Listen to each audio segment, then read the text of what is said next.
Your daily dose of sports talk is here. Highlights, interviews, and analysis. From the entertainment capital of the world, SportsWrap with Jason Page starts now.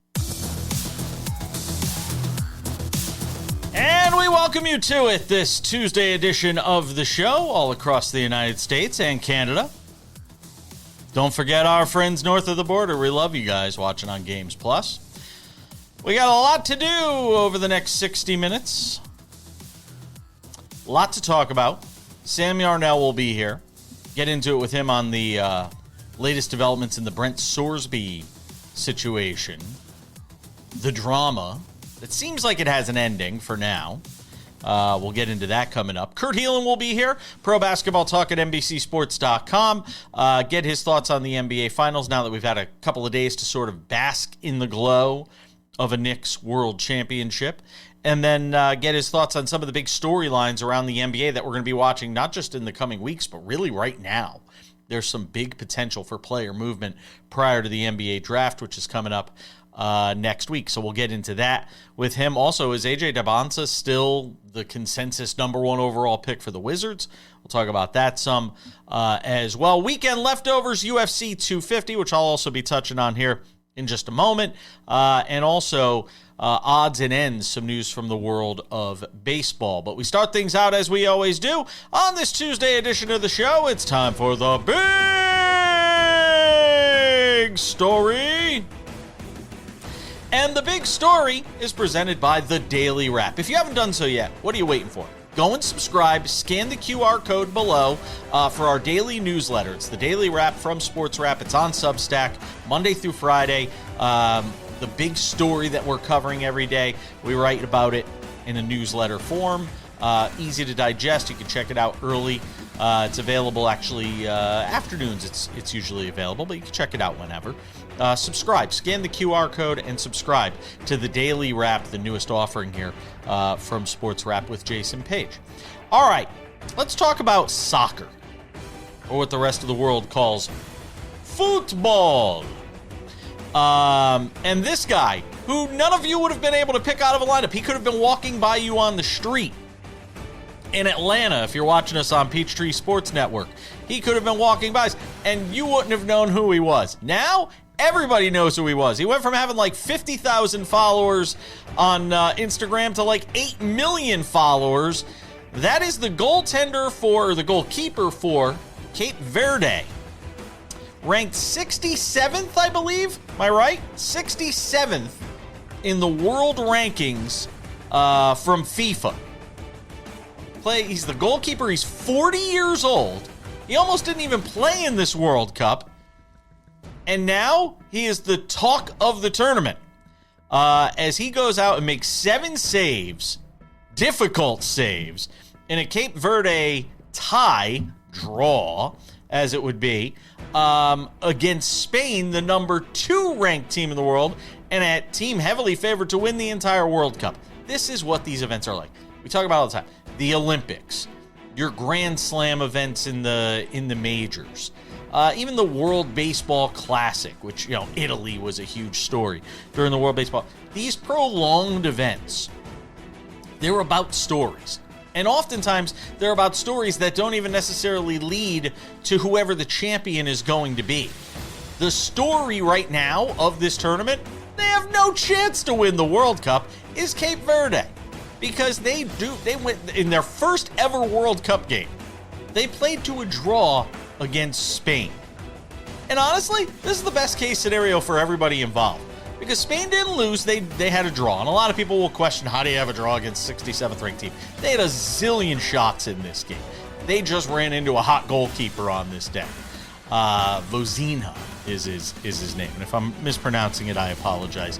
You could all figure it out by now. He is, like I said, the talk of this tournament. But congratulations to Cape Verde. And those are the kinds of stories we're going to be on the lookout for and certainly highlight on this show as we go throughout this World Cup. All right. From the that to the this. I can't even believe I got to talk about this, but And we're going to talk about the UFC stuff a little later on in the show. I didn't see this because he fought in the prelims and the earlier fights that took place at the UFC Freedom 250 event that took place. But there was a lot of conversation around this Josh Hokett fella. And I'm only going to spend about 30 seconds on it. He's a classless fool.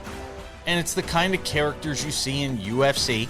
I'm not going to paint with a broad brush and say it's everybody you see in UFC, because that's not fair. And I've interviewed people over the years who have been great ambassadors for the sport. But at the same time, it is exactly the sort of thing. If I told you that a guy would hop up in the middle of the Octagon after winning his match and say, Michelle Obama's a man, if there was any sport that I said, what would it happen in, you'd guess it was UFC. Because those are the kinds of characters it draws. Maybe you'd get it in boxing, but chances are you'd get it in a sport like the UFC. Dana White has condemned it. The White House has not. They both should. And frankly, I give Dana White even just the tiniest bit of credit and points for saying that, it was shameful and he shouldn't have made the remarks and all of this stuff, because at the same time, Dana White's the stooge that during the press conferences before the fight said they needed to get a translator for a Mexican, Spanish-speaking man, I should say, who was up there speaking English. And Dana White said, "Oh, do we need translation?"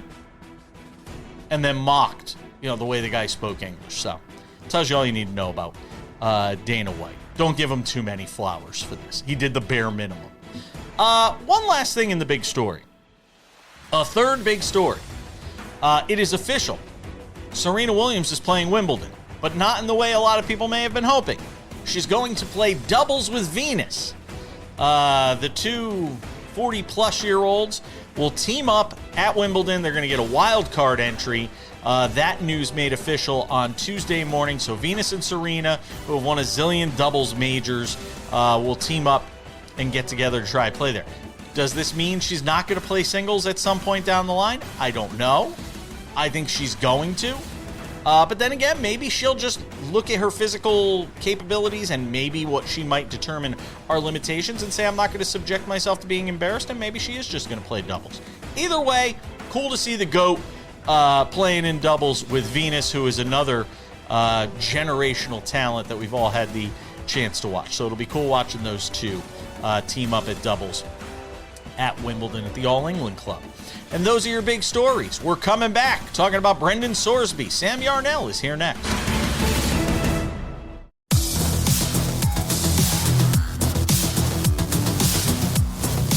Welcome back to the show. Kurt Healing coming up in 10 minutes to talk some NBA. We will put a wrap on the NBA Finals with him, get his thoughts, and then start to dive into the offseason, which is already underway. The Giannis Antetokounmpo sweepstakes, if you want to call it that, heating up. I say if you want to call it that because I question whether he'll ever win another NBA championship anywhere. He feels like that guy now. Sam Yarnell here with us for the first time today. So, Sam Yarnell, I want to get into this Brendan Sorsby story. Look, this kind of surprised me because I talked to, Bill Bender, we talked to you, I talked to various people, and I was under the impression they were going to fight this out and that he was going to play college football this season. And now it turns out he's not going to play college football this season. He's going to get to keep the NIL money he's gotten so far, which is a great racket if he could get it.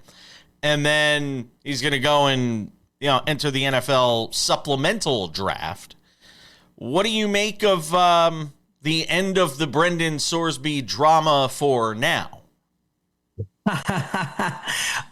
Jason, this to me just screams very clearly somebody at Texas Tech with, and I shouldn't say somebody's, like it's not someone employed by the university. Someone affiliated with Texas Tech via their money, somebody with a lot of it, as many of the alum do down there in Lubbock. Money talks. Definitely walked into that athletic director's office and said, I'm tired of all of this. that attention that we're getting. I'm tired of all the reporters constantly being on campus. I'm tired of, schools threatening to not play us during football season.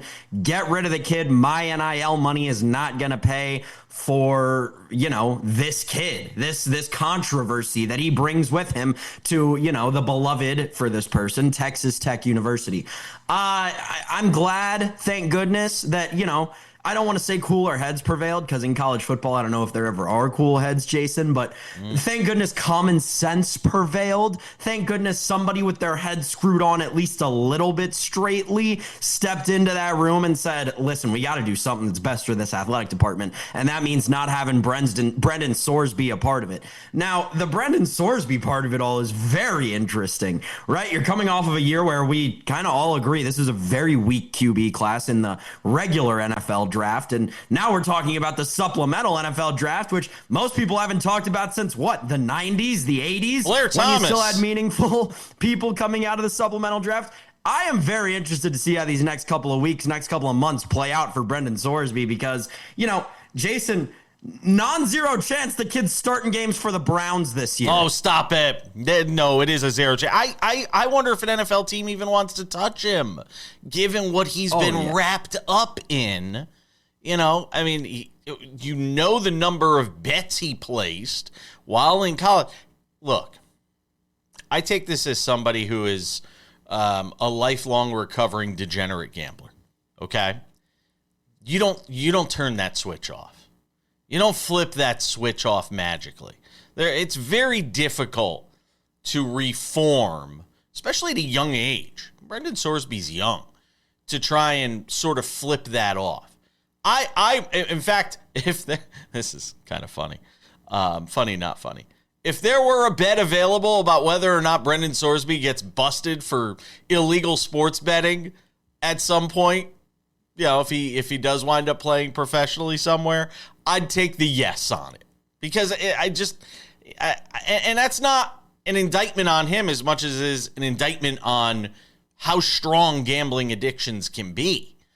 And it seems like this kid's been wrapped up in it from a young age. And I'm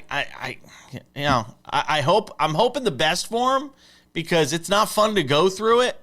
And some people do make it out the other side.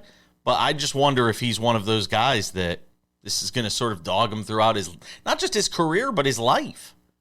Well, I think that, there has to be some level of a governor put on the expectations for Brendan Sorsby at this point. Like, you think about the other guys who have, recent names to go through the supplemental draft. The one that sticks out is Terrell Pryor for something, not all too dissimilar, right? Terrell Pryor was forced into the supplemental draft after it was revealed. It was that whole scandal, right, where he was actually taking money for autographs before NIL was a real thing, and that was very illegal. So they forced him into the supplemental draft. And we all saw how Terrell Pryor's NFL career worked out, or didn't, I guess. It's you're starting a step behind the rest of the race, right? Not even 2 steps behind, 3 steps behind, whatever you want to call it. It's going to be more than just an uphill battle for Brendan Sorsby, but I don't want to rule out the chance that this is the guy who bounces around in the Tyler Thigpen-esque way, right? Of a guy who has some leveled success in college and can make a career for 6 to 7 years as a backup in the NFL. I think it also takes the NCAA, well, not the NCAA, but it takes Texas Tech. It takes the heat off the college football world, at least for now, on the whole, sports betting, being in bed with sports betting sort of controversy that's, that the sport has found itself embroiled in. He's doing a big favor by walking away. I'm not giving the guy flowers or anything like that, but he's doing college sports a huge favor, taking some of the heat off them now, at least for a few days, Sam. Yeah. My bigger concern with relation to that is this is going to happen again. Yes. Whether it's in a year or 5 years or 10 years, this is going to happen again, What's the plan for when it does? That's just what I keep wondering coming out of all of this. This is going to happen again. It has happened before. You didn't know it happened before because we didn't have all of the wonderful technology and rules and regulations around gambling that we do now. It's definitely happened before. It's definitely going to happen again. What are you going to do when it does? And I don't even think the NCAA knows the answer to that, Jason. No. I just think it's too difficult, and I think the lure of being able to make money and the addiction, there is an addiction culture out there, an addiction business out there, and I think it's going to be very difficult for college sports as we continue to sort of go through the months and years, and now with prediction markets, it gets even trickier. It's going to be even more difficult, I think, for everybody to sort of get their arms around this issue. We'll see what happens to Brendan Sorsby. I don't think he has a chance in hell of winding up in the NFL. I'd take the no on that if we were placing a bet on it, but all it takes is one team that's desperate enough and think they could be the one to reform them. We'll see what happens. We got more to do. Kurt Heelan's going to be here. We'll talk some NBA with him. Where's Giannis going? Is it Miami? Plus a recap of the NBA Finals with him next.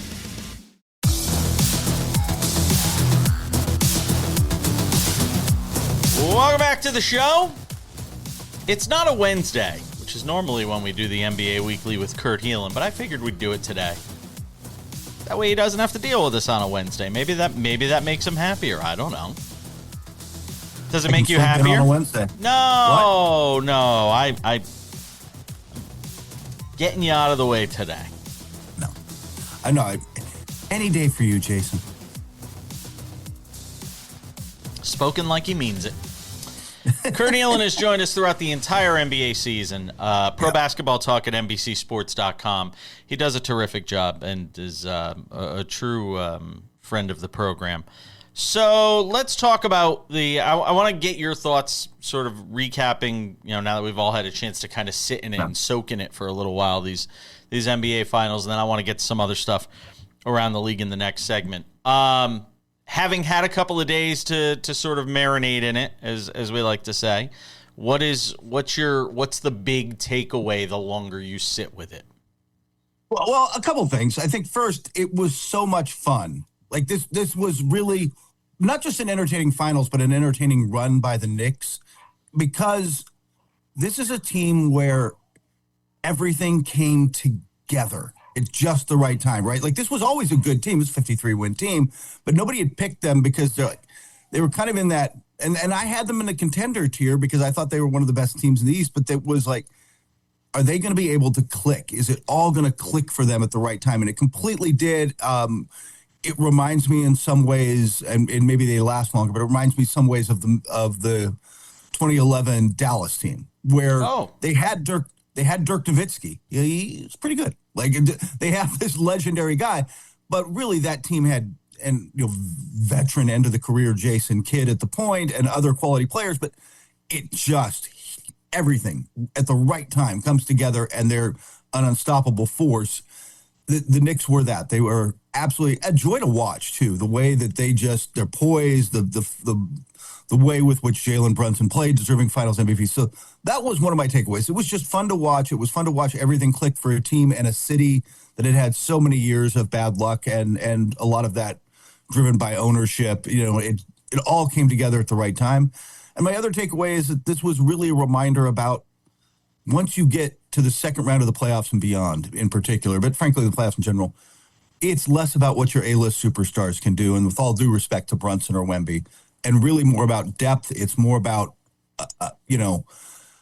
not putting out a weak link player. Like who can I go at? It's Cleveland. And you're like, oh, but they got to play James Harden and I can go at him. I can and frankly, Donovan Mitchell got some of that where New York didn't have that guy. And frankly, the Spurs, we kind of thought didn't have that guy, but they became a 6-man team. Like they could play Dylan Harper. He was brilliant off the bench, in fact, better than Fox. But Luke Cornett became unplayable. And other guys that we thought would have an impact or at least be able to hold their own in those moments simply couldn't. And that was part of the reason where the Knicks could, Jose Alvarado's given them great minutes. That's the guy I was going to point to is Alvarado. And it's Mike Brown knowing. Yeah. And look, I am no bigger proponent of this when it comes to a manager in baseball, coach in hockey. We just saw it in the Stanley Cup final. A coach in the NBA, the NFL. Right. Know your personnel. And if you get anything out of this, it is Mike Brown knew his personnel, Kurt. Yeah, he did, and he's an adaptable coach, which he wasn't always earlier in his career. This is, he credits the time under Steve Kerr as an assistant. And by the way, if you remember during the 2018, 2019 run, got forced into the big chair for a while during that run because of his ability to adapt there where the style was very different than what he'd done, and his growth as a coach really shone through here. And by the way, remember, and this push to fire Tom Thibodeau and hire Mike Brown started with James Dolan, and let's own it. James Dolan was right on this one, right? Like all season long, they played. It took a while to find where Cat was going to fit in the offense. He kept playing six deep, and they could have won more regular season games, but they wouldn't be better prepared for the playoffs. And they get to the playoffs, and the funky lineups have to get thrown out because you're dealing with Wemby and Harper and Cat. Like you've got all these really good players, and they're like, no, we got this. We can put again. Mitchell Robinson, you need to step up for a night. You can do it. Like they were able to have guys ready and able to go. What do you make? I want to get your opinion on this because it is a hot topic of conversation. What did you make of the way Wemby sort of, behaved at the end of this thing where he walks off the court, he doesn't shake hands with anybody? A lot of people are making a big deal out of it, and take that and wrap it up into the entire Wemby package for this postseason, for this particular series. Some people thinking maybe he's a little dirty and certain type of the way he's playing. What's your overall takeaway on Wemby? The fact that he's a little dirty and a little feisty is good for him because the book on him forever is going to be push him around. He's too thin. And by the way, it kind of worked. Like Cat did a better job. And frankly, even in the previous round, Isaiah Hartenstein had his minutes, right? That's going to be the book you're going to need to go get. If you're the Utah Jazz this summer, you're looking at the West and then you're looking at Walker Kessler and thinking, we kind of got to have him. Right? Like you're going to have to re-sign him, and it may cost a little more than we want, but we need a guy like that. With Wemby, I think you saw, and I think this was true with them in a lot of ways, you just saw some of that youth that didn't show up against Oklahoma City because it was a familiar opponent. They'd played them so many times that it didn't have the same. It was playing playing the Thunder rather than oh my gosh, we're in the finals and having these moments. But I think he comes out of this learning some lessons, and the Spurs come out of this learning some lessons and come back a better team for it, which is to be expected. Wemby's 22, and he's, outside of Harrison Barnes, nobody on this team is, and Fox, nobody's really old. Yeah, and even Fox is 28? He's 28? not even, yeah, he's still in his prime. He is still like, if you tried to trade him tomorrow, he would still have, I know he had a rough finals. He had a huge value around him. He's an all-star player. You'd have huge value around him. Right, yeah, I agree with that. And I also think part of this, and I only have 30 seconds here, is it almost felt like beating Oklahoma City was their NBA Finals. Now in retrospect, and you really look back at it. I think they kind of thought that. And I also think they learned, look, as good as Fox and Harper and Kessler are, we're going to need to go get a wing defender. You're going to need an OG Anunoby type or an Aaron Gordon type, but you need some other size up front. Yeah. So I think they learned some stuff about what they want to do, but they're so well positioned that they'll be able to do it, and the stars will just get better. Yeah. Kurt Helin, Pro Basketball Talk at NBCSports.com. Hey, there's other stuff going on around the league, and we'll get to it with him next.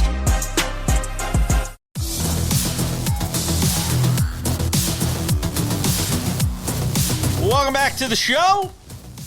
The NBA Weekly with Kurt Helin of Pro Basketball Talk at NBCSports.com. He's kind enough to join us all season long. We're not done with him yet. The draft's coming up. Almost done. Summer league will be here. What were you saying? I'm sorry. Free agency is going to be. There's going to be a lot of movement this summer. All right, a lot of movement. Let's run through a lot of things here. First of all, on the Knicks, Landry Shamet Are they going to be able to keep him, or is he just getting a big deal somewhere else? There is a decent chance another contender with some cap space comes in and just offers more than they can. Welcome to being the champions. This is kind of how it goes. But Landry Shamet has been rock solid everywhere he's been, and for a team looking for depth, they might be willing to pay. That said, I think he wants to stay in New York, so we'll see. They probably get it done, but this is the price of winning. And a couple of years you're going to have to Brunson. The discounts from Brunson probably end too. Well, look, I have said this over and over on the Knicks thing. This team was built to win now. It won now. By no means should anybody believe this is the start of the run for the Knicks. They're going to win 3 in 5 years or 2 in 4 years. That ain't happening. I wouldn't be shocked if it's a one-and-done situation for this team with this group. Who knows? Maybe it unlocks them and I'm completely wrong, and if so, we could revisit it a year from now. I don't see it, Kurt. I think they're in the mix at the top of the East, but the East gets better next year, and it's just hard. You need luck. Ask OKC. Yeah. You need some luck to go your way, too, and it went their way this year. Yeah. All right, let's run through some big ones. Giannis, talk about Miami. Sam is convinced he's going to wind up in Washington, that everybody's going to the Wizards somehow. Don't get me started on it. I'm sure he'll talk about it in the next segment, but give me your thoughts on Giannis and where we are right now. Boston has legitimately seemed to jump into this, which is a little bit of a surprise to me. But I think Miami's still should be the favorite, is the favorite. But it's somewhere Giannis wants to go, and there's some buzz there. There's some fire there. It would require sending Jaylen Brown, and it requires getting a third team because Milwaukee doesn't really want a 28-year-old player at the peak of his career. That's not where they are. They're going to be rebuilding. So now you've got to bring in Atlanta or wherever you're going to put Jaylen Brown as a third player or as a third team in that mix. So that's a much more complex deal, but there is some fire there at least. I still think it ends up being Miami, but we'll see. Jaylen Brown. This whole thing is Stephen A. Smith says he's convinced he's not going to be in Boston next season. If so, who's there in his place? Is it going to be Giannis? Or is there a scenario where Jaylen Brown winds up somewhere other than Boston and Giannis doesn't wind up in Boston? No, I can't imagine the return has to be championship win now. The argument for Giannis is simply that when healthy, he is better than Jaylen Brown. And I will grant that and just add, he's also been injured the last 3 playoffs. He's 31, and you're going to have to re-sign him for a 5-year max deal. So now you're going to have a couple anchor years that are going to drag you down at the back end, which is why it doesn't make a lot of sense for Boston to do this. The Jaylen Brown thing, a lot of people want to attribute it to the comments he made about this being his best year or whatever at the end of the season. I think it's less that and more this. Brad Stevens in his press conference said, we have to attack the rim. We can't just shoot threes. He wants to get Joe Mazzulla to adapt his style a little. Well, the way GMs often will do that with a coach is take away players and give them players that force them to play a certain way. Giannis does not shoot threes, or he does, but you don't want him to shoot threes. You want him to attack downhill. If you want to get to the rim, there's not anybody better when he's healthy. So you force Mazzulla's hand by making that trade. I'm not sure. I still don't think it. I don't like it for them, but that would be the logic. How does Denver look different next year? I don't know that they look. Really? I don't know that they look. I mean, they've got to re-sign Peyton Watson. They're going to try to trade Christian Brown and get a little more size on the wing. They have got to re-sign Aaron Gordon. I can't picture that team. He is such I love Aaron Gordon at this stage of his career. And I think you and I talk, we might have said it on the show, that I think when you talk about what San Antonio ultimately needs next to Wemby is an Aaron Gordon type, right? They need someone like that. They can't go get him, but I think that's where they can't afford to let him go. So I think they spend the money and get it done, and we'll see what it looks like. But they're going to largely be similar because they're not going to go deep into the tax to get this done. The latest when it comes to LeBron, because it seems like it's gotten really quiet out there. Well, he's one of the people. He's never not been in this position where he's not the first domino, but Giannis is the first domino. And the question now is what team? How much is he willing to take as a pay cut? Because if he wants to stay on the West Coast and the Warriors are interested and they manipulate their they would have to make a couple player moves to make this happen. They can get to the mid-level exception at $15 million. Is he willing to play for $15 million after a guy who's notoriously not taking huge discounts to be wherever he's at, and wanted to get paid? So does he re-sign for the Lakers? I think the buzz is more that he's probably going to re-sign in LA for 25, 30, whatever the number ends up being after they make their offseason moves, but he's not their priority. They've got to re-sign Austin Reeves, get a center, get some wing depth. They might try to poach Peyton Watson out of Denver. Like they need guys like that. They're going to make those kind of moves and then sign LeBron with whatever they've got left or what they want to do next. And I don't know how LeBron's going to sit with that. But if he tries to go to Cleveland, it's $3.9 million in the vet exemption. Good luck with that. In the final 30 seconds, Dybonsa still looking like the number one pick to Washington? Yes, more and more. I know, by the way, Peterson's not working out for I saw that. For the Utah Jazz. I got news for you. Danny Ainge does not care. Danny Ainge will just take him. But yeah, all the buzz is that maybe they're not fully decided, but at the end of the day, you take the 6'9" guy over the 6'5" guy if you've got them graded the same. All right. Kurt Elam, Pro Basketball Talk at NBCSports.com, joining us in the NBA Weekly. We might have some bonus stuff for him in the YouTube side of things. Thank you, my friend. Take care.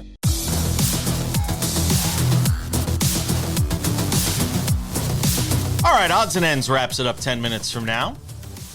If you notice, I keep reaching it into my ear. I don't have a bug in there or anything. It's not like my in-ear monitors are just...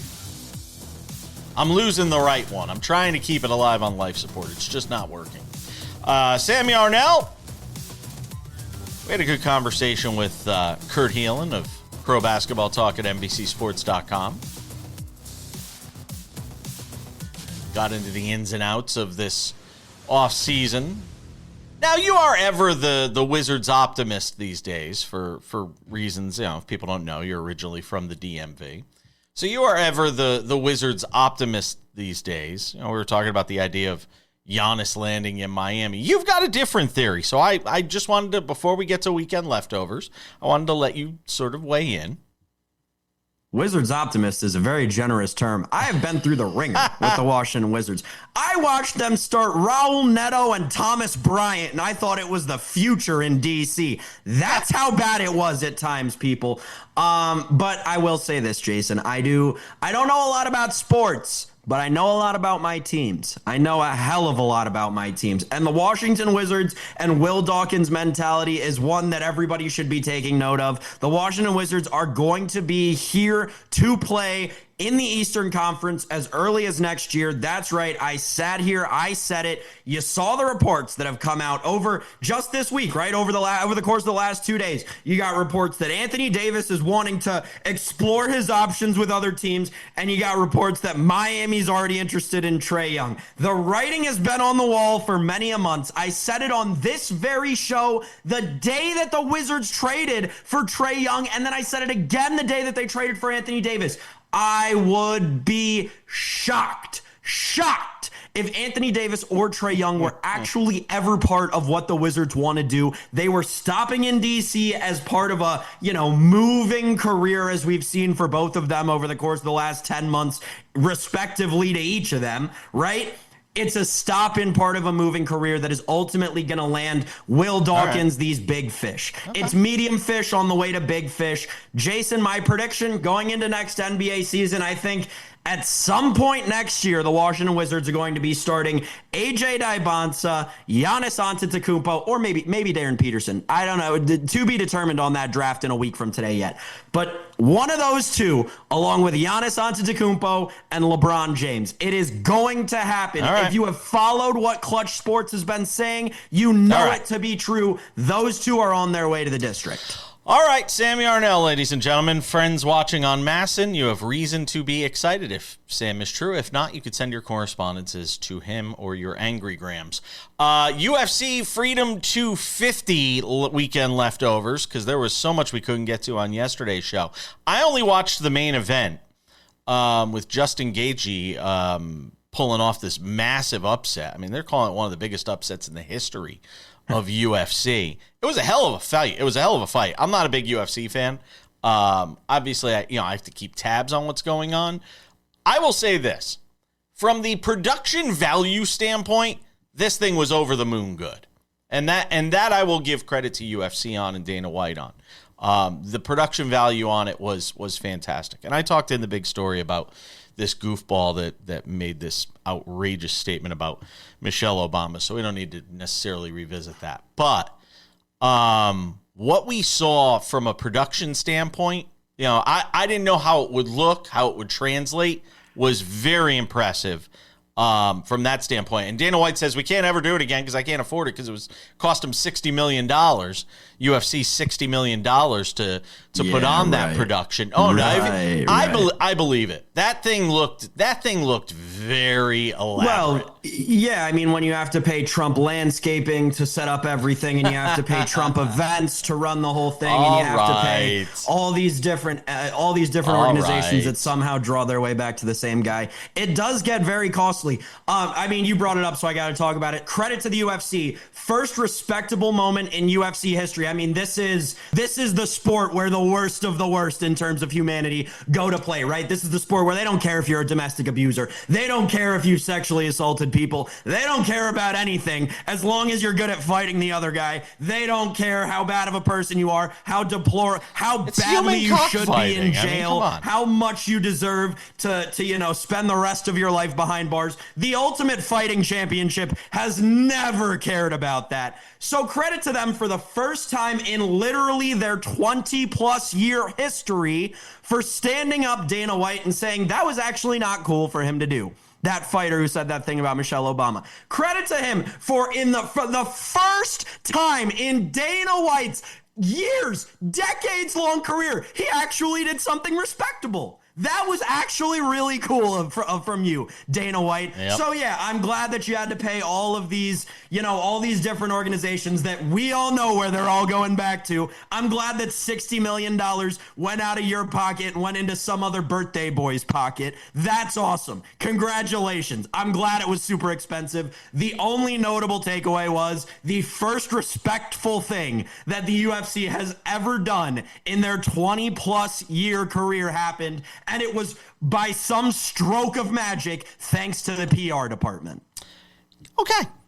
Jacob Mizorowski, we're almost out of time, so we only have a couple seconds here, but Jacob Mizorowski is making a run at Cy Young, Sam Yarnell. He is now at minus 130 to win the National League Cy Young. He had an amazing outing last week, 15 strikeout, one hitter, throwing the hardest pitch ever by a starter in a game. Your thoughts on the Miz, who is rolling right now? Get your bets in on any National League pitcher you like to win the NL Cy Young. We are due for a historic NL Cy Young race. This is going to be like what we saw in the late 80s and the early 90s in terms of the National League Cy Young, folks. We are due for a Cy Young race, the likes of which we haven't seen in decades. And you can get Paul Skeens at 14-1 in the midst of all of that. We're coming back. Odds and ends and more baseball next.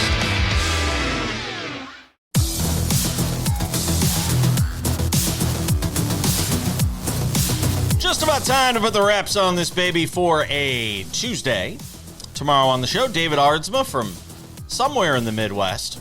I don't know, Chicago, Omaha. He's traveling with the fam. Kids have baseball tournaments and stuff like that. It's a devoted dad. Couple of reminders before we go. The Sports Wrap with Jason Page podcast, available Monday through Friday, wherever you get your podcasts. Spotify, Apple Podcasts, YouTube Podcasts, iHeartRadio, TuneIn, Odyssey, Amazon. Anywhere you get a podcast, you can listen to the show. Crystal clear audio, Monday through Friday. Available early each afternoon. Go and subscribe to that. Limited commercial interruptions. The Sports Wrap with Jason Page YouTube channel is the place to find all things Sports Wrap with Jason Page. The Monday through Friday TV version of the show, extended conversations. We had Nick Costos on the show yesterday. Well, the conversation was so long because Nick likes to talk, as a lot of guests do, especially when they're talking with me. They love to talk. So what happens? We take that overflow conversation, put it into the YouTube channel for you to go and check out. My conversation with Nick Costos, the host of You Better You Bet. Yeah, Sam, you want to give me the Nick Costos impersonation? You You want to? No, not going to give me the same. You did such a good job with it yesterday off air. No. Come on, you do a really good Nick Costos. I don't think it's insulting. I don't think it's insulting. I think it's flattering. I wasn't. I'm not worried for the sake of insulting Nick at all. I'm worried for the sake of embarrassing myself more than anything, Jason. Okay. I don't exactly put the how do I say this? I don't put the most endearing face on when I impersonate people in general. All right. Anyway, get all that in the Sports Wrap with Jason Page YouTube channel. Also, if you have not done so yet, go and check out the Sports Wrap website. We have just launched it, sportswrap.tv. You can see it above my head there because we like to put graphics in fun places. Sportswrap.tv is the place for the Sports Wrap website. It's got information on how to subscribe to the Daily Wrap, our Substack. Looking for your affiliate, you can find it there if you're looking to watch us on television. We appreciate that as well. All right, without any further delay on this Tuesday edition of the show, it's time for some odds and ends. Odds and ends, Sam Yarnell. Boy, oh boy. PCA just reaching godlike status in Chicago. Pete Crow Armstrong, the 13th cycle in Chicago Cubs history. I know we looked this up once before. What's more rare, cycles or no-hitters? Perfect games. No, well, I mean, just no-hitters in general. I think it might be. I think for all time, it might be cycles that are rare. But I don't know. I'm not sure. Cubs beat the Rockies 5-4 on Monday night. PCA hitting 277 on the year, Sam Yarnell. He's got 13 home runs. He's got 35 RBIs. If you look at the box score, it is literally all PCA. Batting, the double. Hitting, the triple. Home run, Pete Crow Armstrong. RBI, Pete Crow Armstrong. It was all PCA. And then, Jason, in the most PCA way possible, again, and let's just be clear here, this was a 5-4 win at home against the 27-46 Rockies. Let's just be very clear about that. Scored 23 runs against the A's the other day. So that we can call a spade. Yeah, the Rockies scored 23 runs at a stadium that might as well have been on Mars.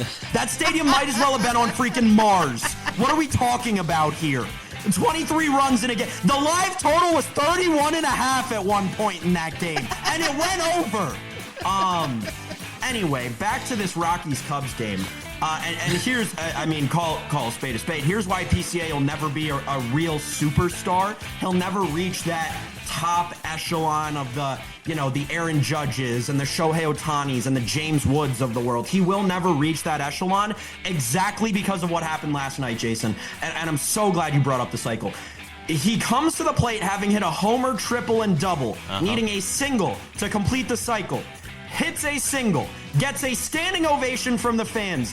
As he is accepting that standing ovation as the next pitch is getting ready to be thrown, he gets picked off of first base. I mean, what are we doing, dude? What are we doing? This less than 2 months removed from you in that embarrassing moment you had in right field with a woman who was a fan? Like, what are we doing? PCA, bad for baseball. I don't know what else I need to say. PCA is not good for baseball, and it's shocking to me that we keep pretending like he is. He's entertaining, and anything that's entertaining is good for baseball. He is absolutely brings entertainment value. What's not bringing entertainment value right now are the San Francisco Giants, who it sounds like are starting to investigate the trade market to see what they can get rid of. Sounds like they might be the first sellers of this trade deadline. 29-43, 16 and a half back in the National League West. Everything must go, Sam?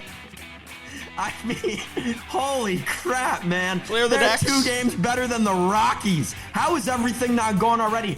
No, on a non-funny note, like it's actually kind of sad. It is. It's kind of sad what has happened out in San Francisco, because this is a team that year after year after year, they're all in. New ownership group, more money, everything. Whatever you need, we'll give it to you. We'll build whatever lineup you want, whatever pitching staff you want. We'll spend all the money. We'll try and compete with the Yankees to get Arson Judge out here at one point, right? and it just always falls short. Yep. I just don't think that Buster Posey is doing the job they brought him in to do. That's the bottom line. Buster Posey is going to be the sacrificial lamb, I think, in all of this when it's all said and done. That's going to do it for us. Thank you to Sam. Thanks to Kurt Heelan. We'll see you back here on Wednesday for an all-new edition of Sports Wrap. Bye-bye.